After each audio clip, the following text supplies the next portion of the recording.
Bienvenidos a Defensores del Ambiente, una serie de entrevistas de la Red de Juristas por la Ley del Ecocidio, en apoyo a la campaña de Stop Ecocidio Internacional. En este episodio piloto, Pablo Fajardo, activista y abogado ecuatoriano, nos habla de su experiencia en litigio ambiental y su participación en el panel de expertos para la definición del crimen de ecocidio de Stop Ecocide International. Bueno, bienvenidas y bienvenidos a nuestro ciclo de entrevistas de defensores del medio ambiente, impulsado por la red de juristas de Stop Ecocidio Internacional. Y queremos inaugurar este ciclo de entrevistas con una persona muy destacada para nosotros, es prácticamente también de la casa. Su nombre es Pablo Fajardo, él es activista y abogado medioambiental. Tuvo la posibilidad de ganar nada menos que el premio Goldman de Medio Ambiente, y obtuvo también otro premio por la CNN por su trabajo en el conocido caso Chevron Texaco, que afectó a la Amazonía ecuatoriana, y él tuvo la posibilidad de encabezar este equipo de abogados y activistas que ganaron este caso, a pesar de que luego ha tenido otro recorrido diferente que ya nos contará el entrevistado. Y él fue también miembro del panel de expertos independientes que redactó la definición de ecocidio que ha sido propuesta hace unos pocos días atrás por Vanuatu, por Islas Fiji y también por Samoa, a la Corte Penal Internacional para incluir este crimen en el Estatuto de Roma de la Corte Penal Internacional. Entonces, sin más preámbulo, quiero darle la bienvenida a Pablo y quiero agradecerte sinceramente, Pablo, por estar aquí y por inaugurar este ciclo de entrevistas. No, gracias a ti, Rodrigo. Muchas gracias también por este espacio también, y creo que siguiendo creando conciencia social, ambiental, de ecocidio en el globo. Muy bien, mira, quería preguntarte como primera cosa, ¿qué es lo que te movió a ti a preocuparte por los asuntos medioambientales? ¿Cuándo surge esta preocupación tuya? ¿En qué momento? No sé si existe algún momento que tú recuerdes, ¿no? O es algo que quizá lo traes ya desde el subconsciente cuando eras muy pequeño. No lo sé. Cuéntanos un poco. Bueno, a ver, yo nací, Rodrigo, en la costa de Ecuador. De ahí migramos a la parte, digamos, a otra parte de la costa mismo, que es la provincia de Manabí, la provincia de Esmeraldas. Y estando allá por cuestiones económicas, también climáticas, mi familia, mis padres, migraron hacia la Amazonía norte del Ecuador. Y esto era básicamente porque en la costa en esos años había un verano, había muy poca lluvia, ¿sí? Y claro, en la Amazonía había abundante lluvia. Entonces, cuando uno llega por acá y se encuentra con problemas bastante de contaminación ambiental, porque efectivamente cuando uno llega acá a la Amazonía Norte de Ecuador en esos años, yo decía cuando en los años 80 llego para acá a la Amazonía Norte de Ecuador, eh, al llegar uno, digamos, desastres ambientales gigantescos que eran en ese tiempo causados por la empresa Chevron Corporation, antes Texaco. Y esto era en los ríos, en las carreteras, enormes cortinas de humo con los mecheros que se quemaba el gas, por ejemplo. Bueno, un desastre ambiental que causaba problemas en la salud, en la vida de la gente y sobre todo en los pueblos indígenas. Ahí empezamos a pensar de que eso no era lo correcto, y con otros amigos empezamos un pequeño grupo de defensa de los derechos de los pueblos indígenas y campesinos de la tierra también, para luchar contra este crimen, ¿no? Incluso ahí nació también la cuestión de mi profesión, de mi abogacía como tal. Yo soy un campesino en el fondo, yo vivo en el campo, yo me dedico a la agricultura. El tema de la abogacía es una cuestión que la hago como, porque me encanta, ¿no? Pero no soy un campesino yo, ¿sí? Entonces, Perdona, Pablo, ¿y en qué claro, año empezaste a estudiar Derecho? ¿Qué edad tenías tú cuando empiezas a estudiar Derecho? bueno, yo estoy un poco tarde en derecho, porque o sea, lamentablemente donde vivía yo, acá no había universidades. O sea, yo acabé la secundaria en colegios por las noches, porque en el día tenía que trabajar en el campo, ¿sí? Entonces no había universidades, y al final había una universidad que era por correspondencia, y yo estudié por correspondencia. Yo nunca fui a una universidad, digamos, normal, como se dice, presencial directamente, ¿no? Sí. Digo, porque evidentemente en los problemas que tenía cotidianamente con la gente, con las comunidades, siempre te decía busque un abogado que le ayude. Y ese abogado no había. ¿Sí? Y ahí dije, entonces, ok, voy a ser abogado para trabajar en esta lógica directamente ahí. Yo entré en la universidad cuando tenía ya unos 25 años de edad más o menos y me gradué de abogado a los 31 años. Sí, ya un poquito tarde, pero al final digo, estuve trabajando en esta actividad directamente de defensa de derechos como un activismo formal directamente que hacía allí, ¿no? Entonces te decía, había ese problema. ¿Y qué es lo que ocurre? Ha ido ocurriendo con bueno, estamos en el caso Chevron, luego tenemos otro caso que es el caso Mecheros también, con la combustión del gas que se hace actualmente, que es otra demanda que hicimos contra el Estado, que también la ganamos, y otro planteado contra distintas empresas petroleras y el Estado ecuatoriano por derrames de petróleo, por vertidos de agua de formación, por combustión del gas, o sea, por muchas razones que destruyen el ecosistema, que en el fondo son actos de ecocidio que se van produciendo cotidianamente y que generan un problema de fondo, Rodrigo. Y esto es importante decir. Como te decía yo cuando empecé esta entrevista, cuando venimos, aquí había abundante lluvia. Hoy los ríos, Rodrigo, los ríos de la Amazonía en su conjunto se están secando. O sea, tenemos ríos, una dimensión enorme, hoy se ve todo pura piedra y arena, ¿sí? Los ríos se están secando, la lluvia se está escaseando cada vez más, ¿sí? Entonces, eso es gravísimo, porque hay ejemplo, que habitan en la ribera de los ríos, en la que su vía de acceso, o sea, el río no es únicamente la fuente de pesca, la fuente de vida, es también la vía de comunicación. Y no pueden navegar los ríos porque están demasiado secos. Se pone a ver estos actos de ecocidio que se están cometiendo contra el planeta, contra la humanidad, ¿sí? También se trasladan a unos actos, digamos, de discriminación contra los pueblos que viven en la ribera de los ríos limitada y que se lo están empujando a la migración forzada, son migrantes ambientales, en vivir con tranquilidad, porque sus ríos ya están contaminados tanto que los peces ya están extinguiéndose, que los animales directamente ahí, y además ya no pueden navegar los ríos. Los niños no pueden ya bañarse en los ríos porque están con hidrocarburos. Rodrigo, amigos y amigas, estos problemas son serios, que a veces cuando uno los vive a casa, vive aquí todo el tiempo en eso, sabe el impacto que eso genera y que mucha gente fuera lamentablemente no los ve así porque no los vive directamente. El problema ambiental global es tan fuerte, o sea, el cambio climático es tan fuerte, que, insisto, las lluvias escasean, los ríos se secan, antiguamente los pueblos indígenas que viven alrededor de esos ríos, su alimentación disminuye, ya no pueden recrearse en los ríos, ya no pueden hacer pesca en los ríos, ya su vida cambió por completo, ¿sí? Y eso impulsa que la biodiversidad vaya afectándose, destruyéndose, pero también la vida, la cultura de los pueblos también se ve cambiada por completo.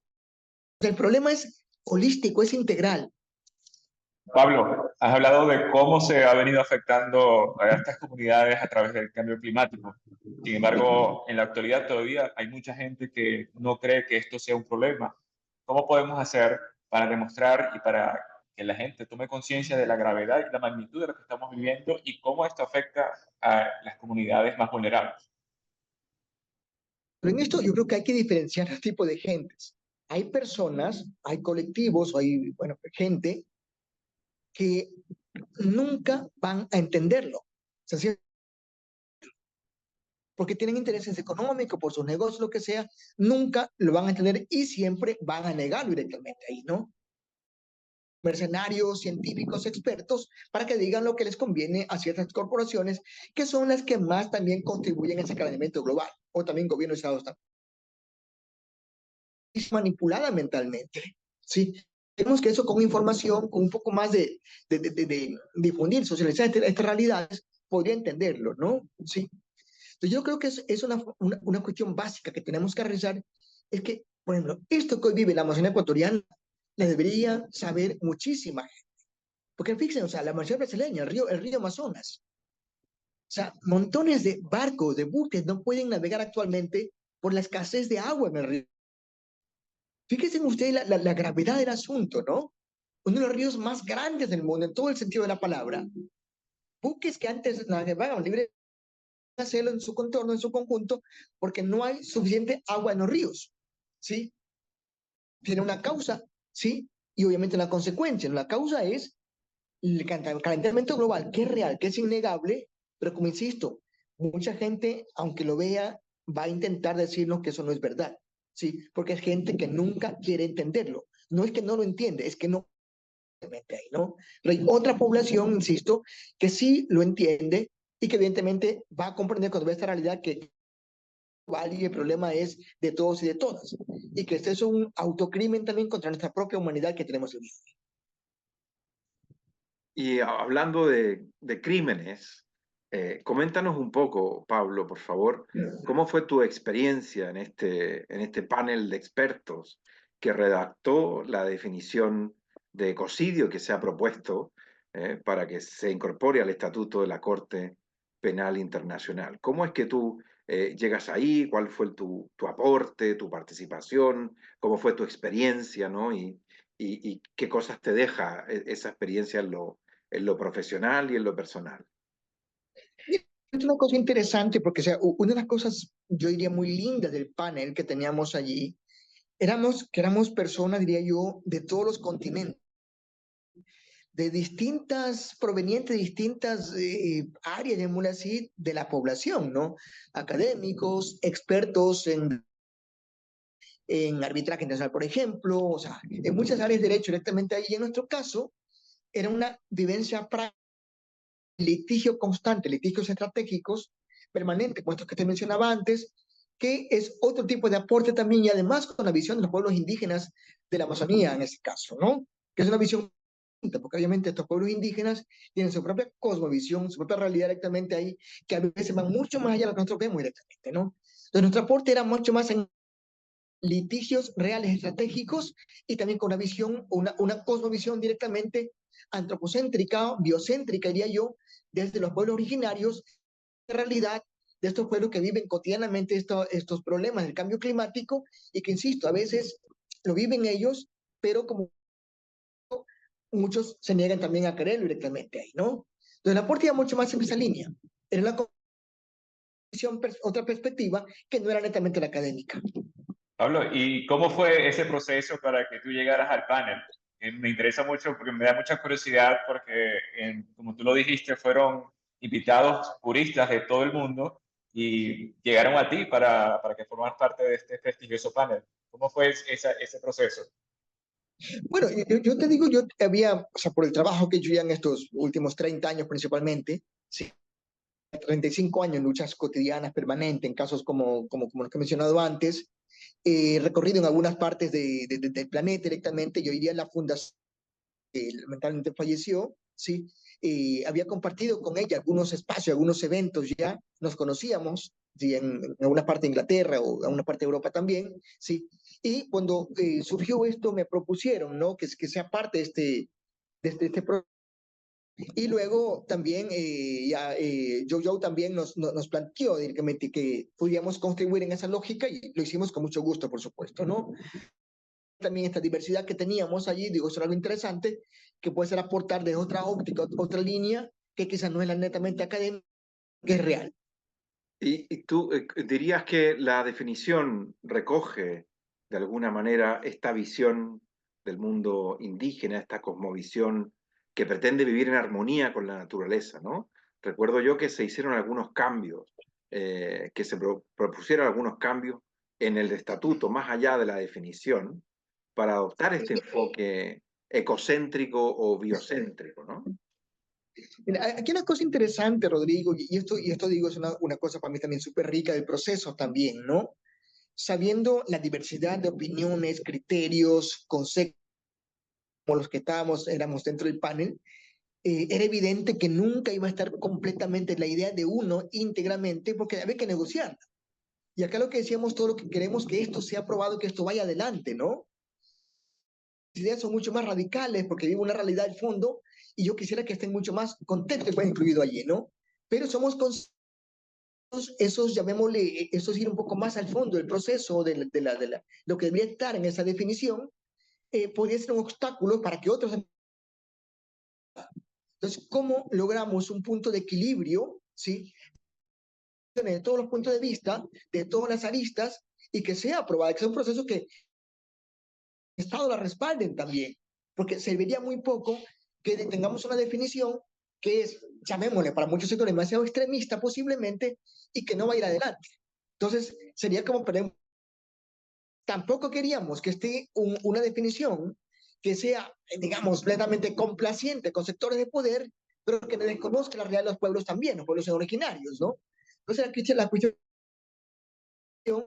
que esté inmerso en la opinión, la visión, la realidad de todos los sectores económicos, sociales, políticos, étnicos que estamos en el mundo, que es uno solo.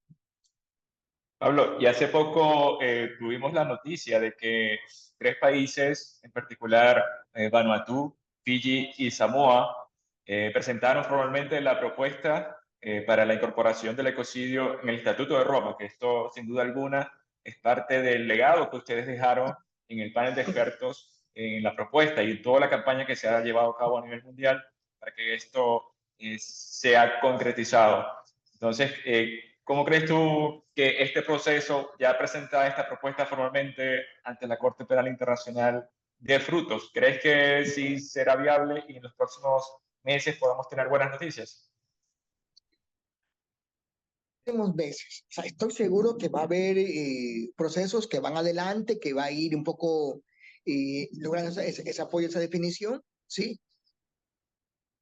Que digan hay que cambiar esto, que sea por ahí, es un poco lo de menos, diría yo. O sea, que se empiece un proceso formal, serio, de, digamos, incluso contra la humanidad, para mí es un paso importante.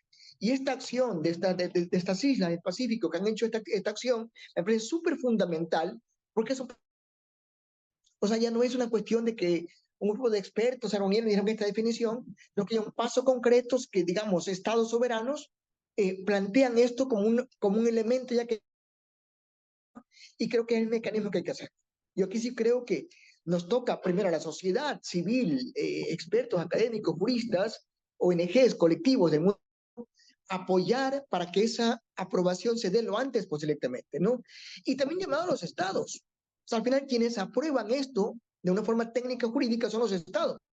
Y los estados tienen que meterse en la discusión. O sea, yo creo que hasta ahora han ido evadiendo esa responsabilidad, siempre buscan un mecanismo para no enfrentarla, ahora deben enfrentar directamente ahí. O se incluyen en una discusión, un debate serio para aportar en esa aprobación del ecocidio como un delito contra la humanidad, ¿sí? Al margen de esa discusión. Pablo, tú tuviste el honor de recibir el premio Goldman de Medio Ambiente, precisamente por tu rol como abogado, como jurista, en el caso Chevron Texaco, ¿no? Cuéntanos un poco de ese caso, cómo fue, cómo lo llevaste adelante y en qué está hoy día, porque si bien el caso se ganó, hay una contrademanda, entiendo, ¿no? Y que también hay alguna suerte de persecución en tu contra hoy día, incluso por eso. Mira, a ver, el caso Chevron es uno de los casos más emblemáticos del mundo. Tenemos acá varios casos en Ecuador, pero este es uno de los casos más emblemáticos en contexto global, por lo que significa, ¿no? Es pueblos campesinos empobrecidos demandando a una de las empresas más poderosas del mundo. Sí, en este caso de Estados Unidos, que es Chevron Corporation, antes Texas. Chevron hizo una operación sistemática intencional donde causó uno de los peores desastres ambientales de la humanidad. No digo el peor, uno de los peores, de forma intencional, lo repito, ¿sí? Y que causó la extinción de pueblos indígenas, una destrucción de más o menos 500.000 hectáreas de selva tropical amazónica, cuyos tóxicos aún están vigentes en el suelo y en el agua. O sea, aún siguen ahí, 50 años después, están presentes al día todavía, causando la muerte de mucha gente, sobre todo con cáncer, ¿sí? Entonces, ante esa realidad, planteamos nuestra demanda, sí, primeramente hay que decirlo, en Estados Unidos, porque la matriz de Chevron Texaco estaba en Estados Unidos, y Texaco dijo, miren, no tiene que haber juicio, y logró un acuerdo con el gobierno de Ecuador para evitar el juicio, ¿sí? Nosotros seguimos con el proceso, como este es un caso independiente, no es un caso del Estado, es un caso de la gente afectada, y logró que en Nueva York finalmente decidan que sí haya juicio, pero Chevron dijo, si hay juicio, tiene que ser en Ecuador, no en Estados Unidos. Y logró ganar esa parte de la batalla. Al final los jueces decidieron que el caso venga a Ecuador, y aquí en Ecuador, desde el 2003 hasta el 2003, logramos tener la primera sentencia condenatoria a Chevron, que es una sentencia que, Silvio Rodrigo, amigos y amigas, una sentencia para mí y emblemática, porque no pedimos en ese caso una indemnización, o sea, no pedimos que nos paguen, no, no, no. Si queremos una reparación integral del daño. Decíamos aquí, ¿cómo recuperamos que el ecosistema, que la riqueza etiológica, que la biodiversidad se restaure nuevamente? Obviamente hay que limpiar la Amazonía como tal, luego generar condiciones para que esto se restaure directamente, ¿no? Entonces, bueno, ganamos la apelación, ganamos la Corte Suprema del Ecuador, ganamos hasta la Corte Constitucional del Ecuador, 4 instancias en Ecuador, en todas las instancias posibles, 16 jueces encuentran a Chevron culpable y la condenan 9.5 billones de dólares, 9.500 millones de dólares en ese caso, ¿no? Para reparar, insisto, que es una cosa importante. Hay una campaña media de Chevron que, dice, que nos acusa que queremos plata, entonces, no, señores, queremos que se repare el daño. No queremos un centavo para nosotros, queremos que se repare el daño que se causó y que hasta el día de hoy existe todavía. ¿Sí? Pero ¿qué ocurre? Por cuerda separada, Chevron en contra del Estado ecuatoriano, arbitrajes internacionales. Planteó 3 arbitrajes.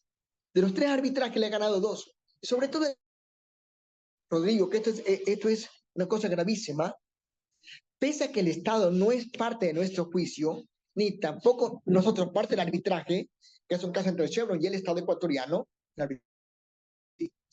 en el laudo arbitral, los árbitros disponen al Estado ecuatoriano que anule la sentencia nuestra. O sea, fíjese usted lo grave.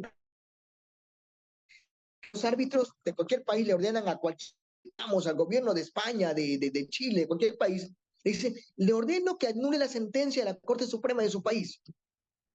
Y uno se dice, oiga, ¿y esto cómo se hace jurídicamente? ¿Dónde queda la soberanía de los estados? ¿Dónde queda la división de las funciones de los estados, judicial, ejecutiva, legislativa y otras? ¿Sí? ¿Dónde queda la seguridad jurídica de los pueblos? ¿Sí? O sea, es una cuestión gravísima que rompe el marco constitucional de la República del Ecuador, ¿sí? Y además le dicen, si no anula la sentencia, usted, Estado, impide que los demandantes puedan ejecutar la sentencia en Ecuador y en otras partes del mundo. Otra vez. ¿Y cómo se, o sea, en este caso, qué prevalece? Fíjense ustedes, tenemos en contexto global derechos que favorecen las empresas, corporaciones, sistema económico, pero también instrumentos jurídicos de derechos humanos, que protegen los pueblos indígenas, que protegen los campesinos, ¿sí? Aquí la cuestión es qué prevalece, el derecho económico de las corporaciones o el derecho humano de los pueblos. ¿Qué prevalece en esos casos? ¿Sí?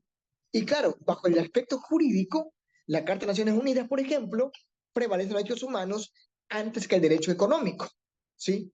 Pero el gobierno ecuatoriano, los 3 últimos gobiernos de Ecuador, hacen lo posible para imponer que prevalezca el derecho económico de las corporaciones y da la espalda, ¿sí?, a la sentencia que favorece a los pueblos de la Amazonía ecuatoriana.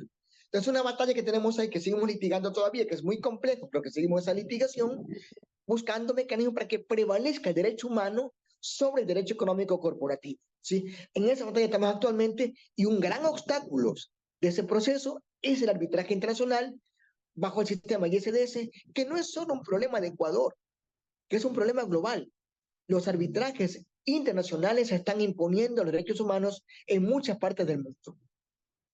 Continuando con el caso de Chevron Texaco y sabiendo cómo fueron afectadas las comunidades indígenas y campesinos por este ecocidio, sin duda alguna, en América Latina son muchas las comunidades indígenas que están pasando por situaciones similares. Entonces, en tu opinión, ¿qué tan importante es el rol de estas comunidades frente a los ecocidios y cómo podemos nosotros ayudar para apoyarnos en la lucha en estas causas? Yo creo que es importante, Víctor, partir del conocimiento de la información. O sea, digo, a veces pasan casos, ¿no? Cuando, solamente como ejemplo, cuando digamos, un indígena de la Amazonía, cualquier parte de la Amazonía o cualquier parte andina, va a estudiar a una universidad, yo sea a Harvard, a cualquier parte del mundo, va a tener limitaciones y va a decir, este no es capaz, este no avanza, este no, porque no entiende esa lógica directamente allí. Entonces, porque obviamente la realidad del pueblo indígena es distinta al mundo occidental. Ahora pensemos a la inversa. Pensemos que la universidad va a estar en plena selva amazónica y que viene el norteamericano, el europeo, a estudiar esta universidad de la selva, de la vida. Con seguridad digamos también, ese europeo, ese norteamericano es incapaz, ¿sí? Porque también aquí la cuestión es, ¿a dónde se estudia? ¿Qué se estudia directamente ahí, no? Entonces, no es que el indígena es incapaz, es que no somos capaces de reconocer su talento, su conocimiento, su realidad directamente allí, ¿no? Digo, hagamos la inversa. Si venimos acá, van a decir que el otro es el incapaz en ese caso, ¿no? Entonces, aquí es entendernos. Somos diferentes. Esas diferencias no son o no significan que seamos superiores o inferiores que nadie. Nada más somos diferentes, ¿sí? Y aquí parto con eso porque es importante, digo, que entendamos la realidad de los pueblos originarios. O sea, su cosmovisión, su realidad, su forma de ver la vida, su relación con la naturaleza. No se puede hablar de un pueblo originario sin hablar de naturaleza como tal. Cuando estos pueblos originarios acá, por ejemplo, tenían una vida que dicen estaba muy apegada a los ríos, ¿sí? A la naturaleza. Recolectaban lo que la selva les daba, lo que los ríos les daban directamente allí, ¿no? Cuando viene una actividad extractiva, como la de Chevron acá, por ejemplo, y otras petroleras, contaminan los ríos, destruyen el bosque, se eliminan los animales del bosque. Lo están eliminando la forma de vida de esos pueblos, eliminan su alimentación y le están obligando a salir de esa economía de subsistencia que ellos tenían y les pasan a una economía de mercado. Ahora le dicen, si usted quiere pescado, ven y trabaja en la empresa para pagarle un dinero y con ese dinero usted compra el pescado. Ya en el río no hay. Entonces, ¿qué? Le pasaron de economía de subsistencia a una economía de mercado. Pero nunca se preparó para aquello, ¿sí? Entonces, claro, ahí viene que hay un empobrecimiento progresivo de los indígenas, tanto así que aquí en Ecuador, por ejemplo, las provincias amazónicas, todas las 6 provincias de la Amazonía norte ecuatoriana, tienen el índice de mayor pobreza de todo el Ecuador. Fíjese usted lo perverso del asunto, ¿no? 60 años extrayendo petróleo, la región que más aporta económicamente al país y la región más pobre del Ecuador. O sea, ¿cómo se explica esa realidad directamente ahí, no? ¿Por qué? Porque se empobreció a los pueblos originarios, se destruyó su forma de vida, se contaminan los ríos, por ejemplo, ¿sí? Y evidentemente no hay una reinversión en zona. Entonces, claro, eso en el fondo, digo, es parte del ecocidio y es parte de lo que hay que luchar. Porque digo, otra vez, estos pueblos también viven o vivían en gran parte de que la propia selva les daba.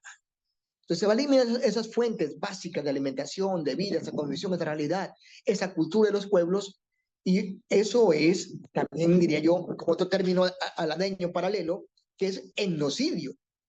O sea, es acabar con estos pueblos que están vinculados con la propia naturaleza ahí directamente, ¿no? Entonces, esa es la realidad que digo que el mundo occidental a veces no lo ve. Y va a ser muy complicado que ellos entiendan esta lógica de los pueblos originarios. Importantísimo lo que mencionas, ¿no? Una de las cosas que yo he aprendido en alguna cumbre fue escuchando a un señor que decía que teníamos que, con todo lo importante que ha sido el concepto de sostenibilidad, pasar de la sostenibilidad a la armonía, ¿no? Porque decían, si yo te pregunto, ¿qué tal te llevas con tu mujer? Y te dicen, bueno, sostenible, o sea, que todavía nos sostenemos, todavía nos aguantamos, ¿no? Pero eso no es el ideal de una relación, eso es lo mínimo que se puede pedir. Y si queremos relacionarnos con la naturaleza, tiene que ser en armonía, ¿no? Y ahí la mirada a los pueblos originarios, porque la depredación del medio ambiente creo yo, es como ir corriendo hacia un abismo, ¿no? Es decir, es un poco ciega, ¿no? Como una estampida, que te impide avanzar. No sé si quisieras tú. Sí, una cosa importante, Rodrigo, sobre eso, nada más para completar, solamente como ejemplos prácticos, digo yo, ¿no? En el mundo, digamos, en el mundo de mole occidental, tú hablas del recurso, o sea, el recurso agua, el recurso natural, el recurso aire, el recurso esto, ¿no?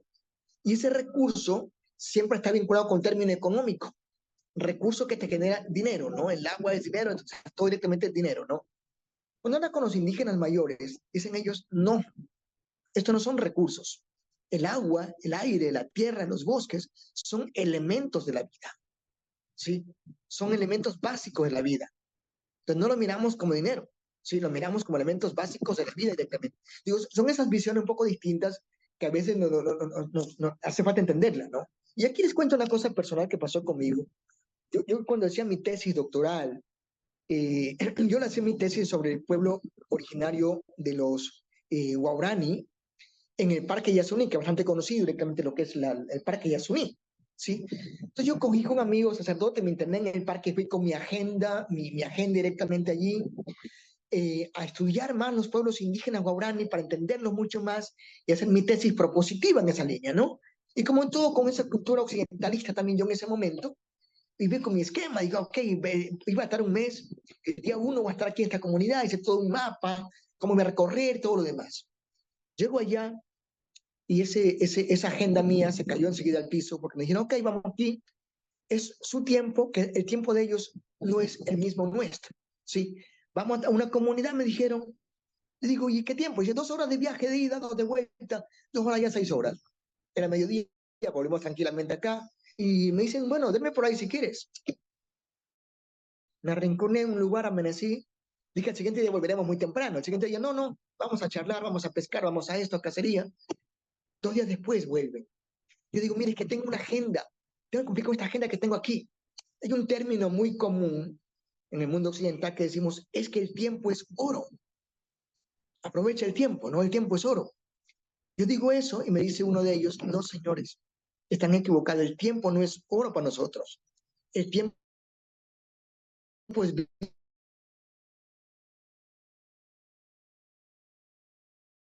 vianza en la vida.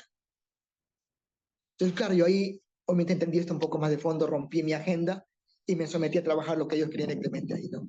Pero son cosas que cuando las vive y les pasa, solo así las entiende directamente que es un mundo diferente. Pablo, teniendo esta percepción del tiempo tan interesante y haciendo un ejercicio de imaginación, ¿cómo ves tú el futuro de la justicia ambiental y la lucha contra el ecocidio? Mira, es un proceso que tenemos que seguir dando, te digo. O sea, esto no va a ser gratis ni fácil de inmediato. O sea, esto hay que preparar las generaciones venideras, las actuales venideras, para que continúen este proceso. Yo digo siempre, mira, los casos que trabajo yo, varios casos que tenemos en ecocidio, posiblemente el resultado que queremos no lo veamos nosotros. Ojalá que sí. Ojalá que logremos encontrar ese resultado pronto, ¿no? Pero somos conscientes que hay una corriente también muy fuerte que navega en contra nuestro y que lo que hay que hacer es luchar, siempre buscar métodos, formas de que esto vaya un poco más allá y preparar gente, jóvenes, niños, niñas, para lo venidero. Porque digo, esto hay que trabajarlo a largo plazo, medio a largo plazo directamente, ¿no? Entonces va a ser una lucha muy intensa, porque el sistema corporativo, el sistema económico, el modelo económico global que se está implementando, que se ha implementado, va a hacer todo lo posible para no cumplir, para no acatar, para no incorporar el término ecocidio, por ejemplo, en el Estatuto de Roma. Y nuestra lucha es mucho, tenemos que intensificarla, tenemos que masificarla y lograr que más gobiernos, que más estados también se adhieran y la apoyen. Pero esto es construyendo base social desde abajo. Y para ya ir acabando, Pablo, ¿algún mensaje que tú quisieras dejarle a las nuevas generaciones, a los juristas jóvenes que nos están escuchando, a quienes están estudiando derecho o a quienes están haciendo un máster preocupados del tema ambiental? No sé si tienes algún mensaje para ellos. Bueno, nada más, primero agradecer, por supuesto, a todo este colectivo, ¿no? Pero segundo decir, miren, y aquí a los estudiantes, lamentablemente, quizás con algunas excepciones, las universidades preparan a los jóvenes para el mercado, para el negocio. Preparan para que vaya a servir, vaya a apoyar el sistema. Pero no nos preparan para la vida. Y creo que el luchar, como el tema del ecocidio, contra el crimen de lesa humanidad, contra los crímenes ambientales, es luchar por la vida. Y eso no siempre se aprende en las universidades. Entonces creo que la escuela de la vida es mucho más profunda en estas cosas y esta realidad nos lleva un poco conocimiento mayor de lo que tenemos que hacer en el contexto global. Sí. Hoy también con esta acción de Samoa y Fiji y otras, miren, creo que es un reto también que tenemos ahora. Es un reto. ¿Cómo incorporamos ese tipo de acciones también en la discusión académica? ¿Cómo logramos que esto vaya mucho más allá también y que de todos los puntos de vista hagamos un ejercicio colectivo, una presión social para que los estados entren primero a la discusión seria sobre estos términos, sobre esa incorporación del ecocidio como delito de lesa contra la humanidad, ¿sí? Y que aporten, no que obstaculicen, que aporten con discusiones serias, sensatas y reales, que al final vayamos llegando a ese término que queremos llegar todos, que sea reconocido el delito de ecocidio como un delito contra la humanidad. Pero esta es tarea colectiva. Esto no es tarea de los 12 o de más personas, es tarea colectiva de todo el globo. Muchísimas gracias, Pablo. Con estas palabras, entonces, pues ponemos fin a esta primera entrevista de nuestra sección de la Red de Juristas de Defensores del Medio Ambiente. Y los esperamos en una siguiente oportunidad. Hasta pronto. Este seriado es una iniciativa de la Red de Juristas por la Ley del Ecocidio. Para mayor información sobre nuestra red y el trabajo de Stop Ecocidio Internacional, visita stopecocidio.org.